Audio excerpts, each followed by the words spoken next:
1 p.m. Eastern Time. Bengals Vikings. It's not Joe Burrow against J.J. McCarthy. Both are out, but it is Jamar Chase against Justin Jefferson. We also have Aaron Rodgers and the Steelers looking to bounce back after a really disappointing loss at home to the Seahawks. Speaking of disappointing, the Texans are 0-2. They are slight dogs in Jacksonville, and the Colts, good chance to get to 3-0 on the road against the Titans. Let's start with the Bengals and Vikings. It'll be Jake Browning against Carson Wentz, Peter. It's not exactly the quarterback matchup you pay big money to go watch, but that's what you're stuck with. And so I want to see how Carson Wentz plays. I mean, look, Carson Wentz wasn't good the last times we've seen him play. He's the first player in NFL history to start for 6 different teams now in just 6 seasons. And I have an idea that it might end up being 7 or 8 as he keeps going down the road. I don't think he's very good, but I didn't like what I saw from the Bengals last week. When Browning went in, he threw 3 picks. He did win the game, but he needed a long pass interference penalty to get down there to win the game. He didn't play great football. I know he's won at, he's 4-3 when he started for the Bengals a couple years ago, but I think this is going to be one of those situations where at home, tough turnaround, I think the Vikings will find a way to win this game. The football romanticist inside of me wants Jake Browning to go out there and look like the guy we kind of fell in love with as a backup last time he filled in for Joe Burrow. He did a really good job. And Carson Wentz, I mean, you have to remember back to that Super Bowl year when Nick Foles took the reins at the end of the season and took over. Carson Wentz was in the MVP conversation. He was a dog. Injuries, situational changes. Obviously, you said 6 teams. I can't even, it boggles my mind to think about that. 6 years, 6 teams. What can it do to a psyche of a player? But in this situation, it's the double whammy. Vikings are at home. Vikings have a better roster. Vikings have a better staff. It's Minnesota for me. Kevin O'Connell, if he comes up with something for Carson Wentz and he shows and plays well, they'll go back and we'll get off it. Because Daniel Jones is 2-0. He took a brief one-on-one education up there in Minnesota. We were all talking about how great Kevin O'Connell was last week, and 2 weeks ago when he beat the Bears, and then last week they were terrible. So let's see. Is there a chance the Vikings get better with Carson Wentz, considering how J.J. McCarthy was playing? What? Well, he can't play any worse. Vikings could look better without. Yeah. But, we also have to understand J.J. McCarthy is so young, and he has a lot of room to grow. Mm-hmm. Carson Wentz, 6 years, and with Kevin O'Connell. I'm telling you, Daniel Jones has been playing his butt off the last 2 weeks. Don't be surprised if Carson Wentz looks pretty darn good. J.J. McCarthy had 1 good quarter so far of all the ones he's played. Which is why Carson could have a better out. Carson Wentz hasn't had 1 good quarter, I don't think, in a decade. I mean, come on. Seriously, Carson Wentz isn't any good. You are what you are. You are what you are.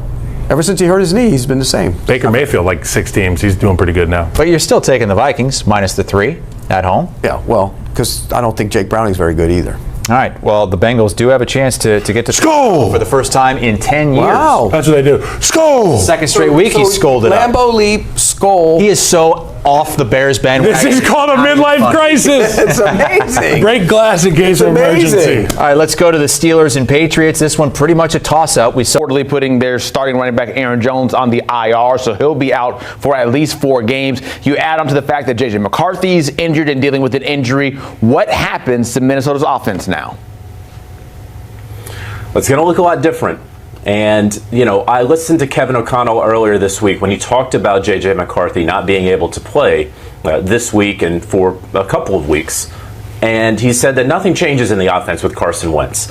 And coaches always say that when there's a backup quarterback who is not replacing a super unique guy, right, like a Lamar Jackson. The offense is obviously going to change. You're going to have to whittle down some of what's on the play calling sheet. So this could be a little meat and potatoes offense for the Minnesota Vikings. You have Carson Wentz, who joined there 2-3 weeks ago. You have Jordan Mason, who joined in the offseason. Obviously, we saw what he did in spot duty with the San Francisco 49ers. You feel good about how he can tote the rock, especially against a Cincinnati Bengals defense that will allow people to run on them. So that can certainly be helpful.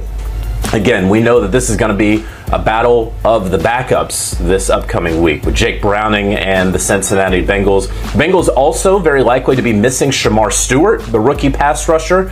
I believe Zach Taylor had him as doubtful. Trey Hendrickson, great pass rusher, not so great against the run. And so Jordan Mason's going to take over in the backfield. I would suspect that he's going to get plenty of handoffs from Carson Wentz. So too would Cam Akers, probably spelling Jordan Mason a bit. But look, when you got Justin Jefferson out there on the outside, Carson Wentz, he may not know much of the playbook, but he knows to throw it to that guy. Yeah, it might be a lot of looking at the box score. Wait, that guy's playing here this week? Okay, get used to it. That's what we will see. A pretty beefy subject to get to now, because I know you have an article coming out on CBSSports.com, JJ, about the NFL and them educating players and new gambling rules as well. What can you tell us about this big and important topic? So 3 years ago, we remember Calvin Ridley got suspended for a year for, he was out for some time. He was playing on his phone. He did some parlays. Boom, he got caught. 2023, a lot of Detroit Lions got caught sports gambling while they were at the team facility. In 2023, 10 players across the NFL wound up getting suspended that year for some time. But since then, the NFL has not seen a single player get suspended for anything related to sports gambling. And in talking with league executives and talking with former players, I actually got on the phone with Chad Pennington, the co-executive director of the NFL Legends community. They have gotten together to sort of whittle down the rules for NFL players on sports gambling, and then they get former players during training camp to go speak to the players at training camp. Here are the 6 rules. Okay, number 1 is really easy. It's in all caps. It's never bet on the NFL. That one's a simple one. Never have someone bet for you on the NFL. Don't try to game the game, they say. Never share team inside information. Some bad actor comes up to you, wants to know if your teammate, if that hamstring is really bad, if he's not going to play, don't say anything. The 4th one, never gamble at your team facility or while traveling for any game or staying at a team hotel. That's really wordy, but really what you need to know is don't gamble, even on college basketball, which players can do. Don't do that while on company time. Okay? Don't enter a sports book during an NFL playing season. So if you're in New Orleans, for example, yes, you can go into a casino. If you're in Las Vegas, you can go into a casino. Don't go into the sports book. And some of these rookies, they've never even seen a casino before, so you have to explain some of that to them. And then lastly, never play daily fantasy football. You can play year-long fantasy football. You can have a prize at the end that is non-monetary or up to $250. But the daily fantasy football, they want you to stay away. So those are the 6 rules that they hit all of the players with. And so far, going back to last year, we're only 3 weeks into the season so far, but no one has run afoul of the rules since that 2023 spate of players who all got suspended. So the league thinks, hey, getting this education to them early, kind of really focusing in on what these rules are, and then lastly, getting former players in. Because in talking with Chad Pennington, he said, look, I care about these guys. I care about their wallets. I care about the integrity of the game. And I don't want them to make a $100 mistake that winds up turning into a $1 million mistake. And that monetary mistake can also turn into other types of penalties. So what are we looking at in that situation when it comes to the rule following? If you don't do it, this will happen. So, look, if you bet on the NFL, and again, remember, the number 1 rule, don't bet on NFL games. If you are on a team and you bet on one of the 31 other teams, boom, 1-year ban. It's almost like there are no questions asked. If you bet on your own team, 2-year ban. Doesn't matter if you bet on them to win. Doesn't matter if you bet on yourself to, catch 300 yards. Boom, 2-year ban. And if you are found to match fix, right? If you have taken a bribe to go throw something out there, lifetime ban. Now, fortunately, of course, that has not had to take place in the NFL in its history, but that is out there. We have discussed on here about sports gambling issues with baseball.